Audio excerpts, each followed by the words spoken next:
بسم اللہ الرحمن الرحیم۔ السلام علیکم دوستو، اللہ تعالیٰ نے اس پوری دنیا میں 4 ایسے بادشاہ پیدا فرمائے کہ جن کو پوری دنیا کی بادشاہت دی گئی اور ان کو پوری دنیا کی حکومت اور طاقت دی گئی۔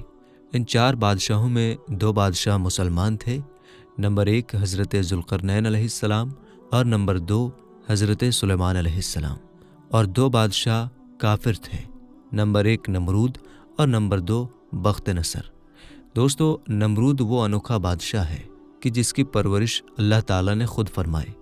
میرے دوستو، آج کی اس ویڈیو میں ہم آپ کو بتائیں گے کہ نمرود کون تھا اور اس کی پیدائش کس شرمناک طریقے سے ہوئی، اور پھر ایسا کیا ہوا کہ اللہ تعالیٰ نے خود نمرود کی اپنی مخلوق کے ذریعے پرورش کروائی، اور پھر جب یہ بچہ بڑا ہو گیا تو کس طرح اللہ تعالیٰ نے اس بچے کو پوری دنیا کی حکومت عطا فرمائی۔ لیکن اس کے باوجود کس طرح اس نمرود نے خدائی کا جھوٹا دعویٰ کیا اور اللہ تعالیٰ کی ذات کو جنگ کے لیے للکارا، اور اللہ تعالیٰ کے پیارے نبی حضرت ابراہیم علیہ السلام کو آگ میں ڈالا۔ اور جب نمرود نے اللہ تعالیٰ کو اپنے ساتھ جنگ کرنے کے لیے للکارا تو کس طرح اللہ تعالیٰ نے نمرود کو ایک لنگڑے اور حقیر مچھر کے ذریعے عبرتناک موت دی اور اس کو پوری دنیا کے لیے عبرت کا نشان بنایا۔ میرے دوستو، ان سارے سوالوں کا جواب قرآن و حدیث کی روشنی میں آج کے اس ویڈیو میں ہم آپ کو بتائیں گے، اس لیے آپ سے ہم ریکویسٹ کرتے ہیں کہ ہماری اس ویڈیو کو آخر تک ضرور دیکھیے گا۔ میرے دوستو، نمرود بابل کا وہ بادشاہ تھا جس کو اللہ تعالیٰ نے 400 سال تک حکومت عطا کی۔ اس کا پورا نام نمرود بن کنان بن کوس بن سام بن نوح تھا۔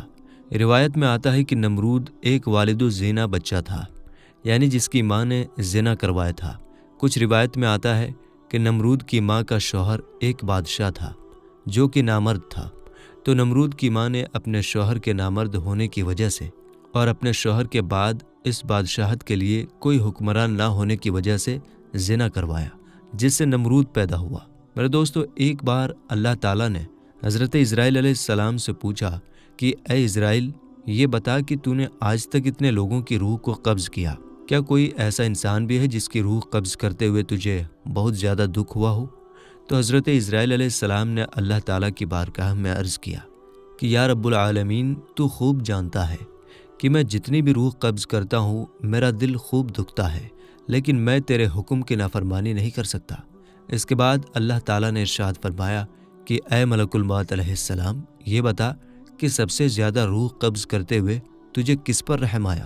تو حضرت ملک الموت علیہ السلام نے عرض کیا کہ یا رب العالمین، ایک موت ایسی ہے کہ جس کو میں آج تک بھلا نہیں پایا۔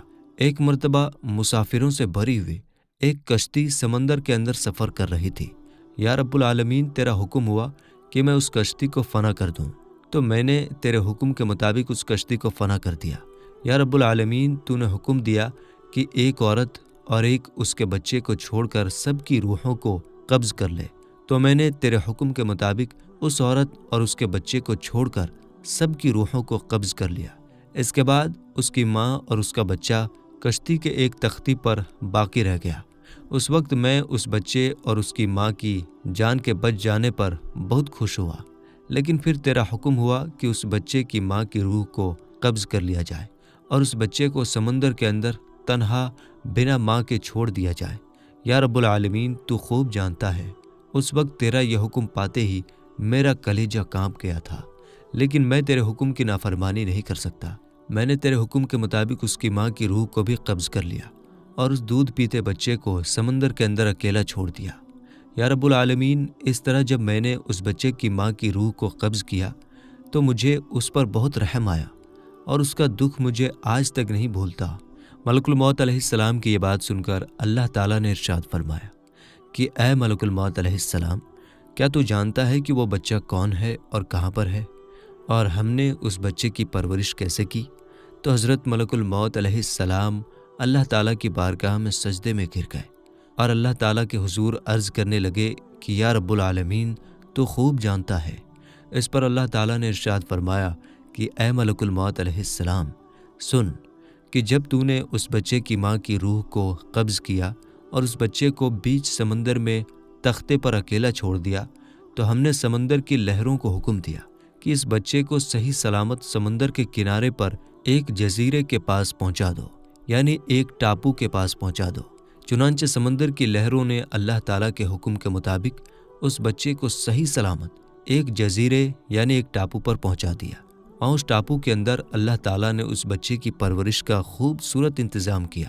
اس بچے کے لیے ایک خوبصورت بستر بنایا، اس کے اگل بگل طرح طرح کے پھول اگائے اور طرح طرح کے پرندوں کو حکم دیا کہ وہ اس بچے کے آس پاس آ کر رہے اور چہچہائے، اور اللہ تعالیٰ نے سورج کو حکم دیا کہ اس بچے پر اپنی تیز دھوپ نہ پڑنے دے، اور ہوا کو حکم دیا کہ اس بچے کو کوئی نقصان نہ پہنچائے۔ اسی دوران وہاں پر ایک بھیڑیے نے اپنے بچوں کو جنم دیا، تو اللہ تعالیٰ نے اس بھیڑیے کی یہ ڈیوٹی لگائی کہ وہ اپنے بچوں کے ساتھ اس بچے کو بھی دودھ پلائے۔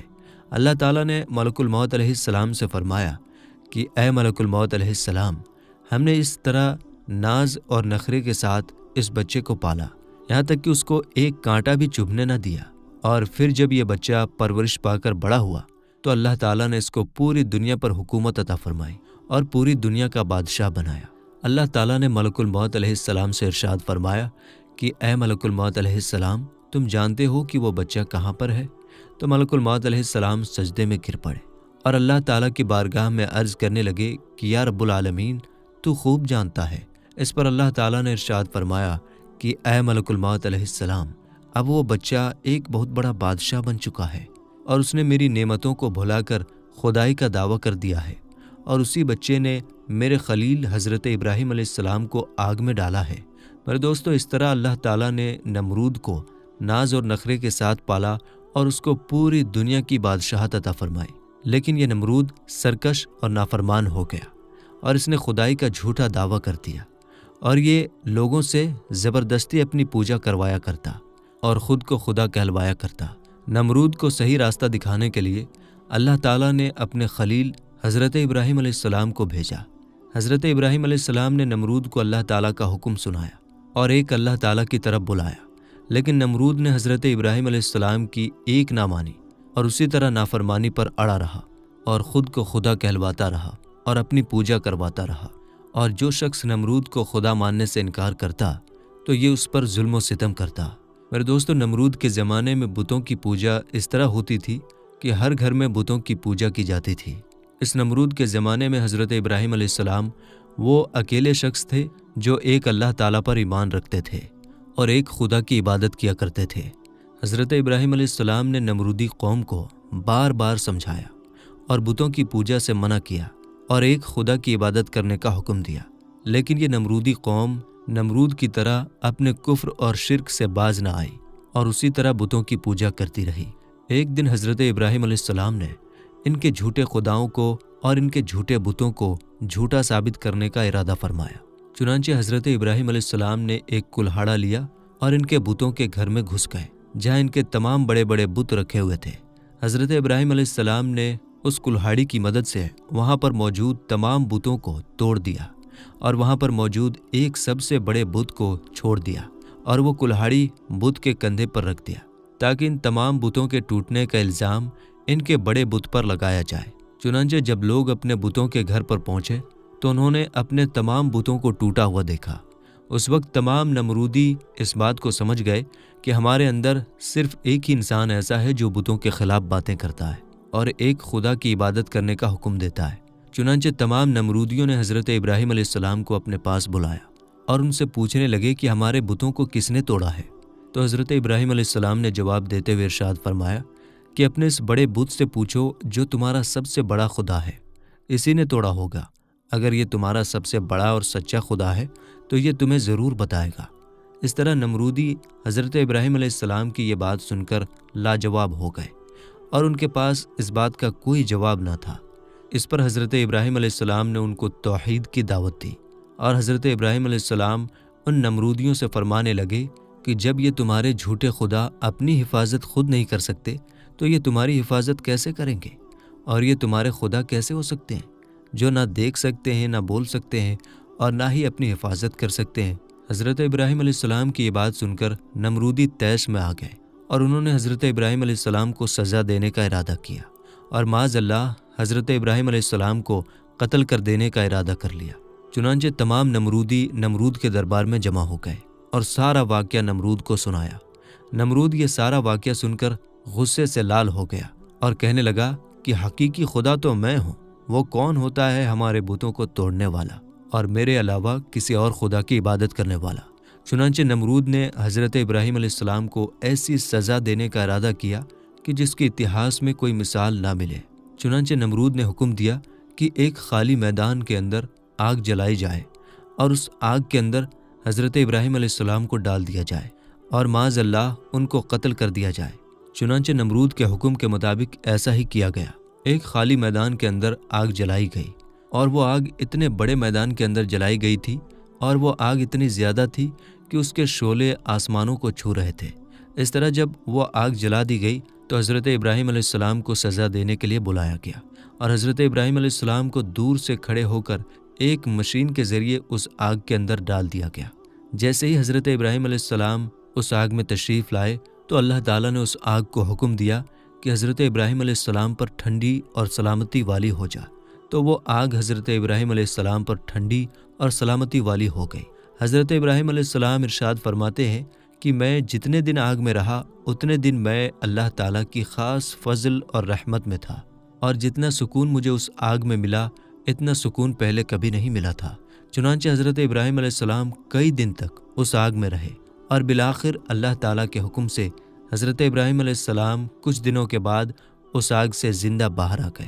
یہ منظر دیکھ کر تمام نمرودی حیران رہ گئے، لیکن اس کے باوجود حضرت ابراہیم علیہ السلام نے اللہ تعالیٰ کا پیغام پہنچانا بند نہیں کیا، اور آپ علیہ السلام نمرود کو اور نمرودیوں کو اللہ تعالیٰ کا پیغام پہنچاتے رہے اور ایک خدا کی عبادت کرنے کا حکم دیتے رہے۔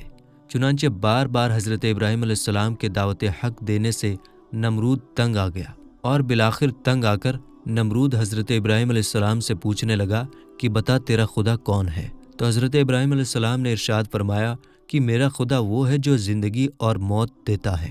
حضرت ابراہیم علیہ السلام کی یہ بات سن کر نمرود ہنسنے لگا اور حضرت ابراہیم علیہ السلام سے کہنے لگا کہ یہ کون سی بڑی بات ہے، یہ تو میں بھی کر سکتا ہوں۔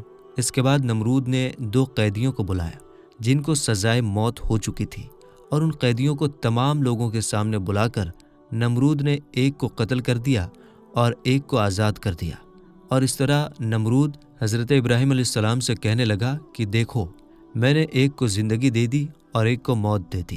اس طرح نمرود حضرت ابراہیم علیہ السلام کے سامنے باطل دلیلیں پیش کرنے لگا۔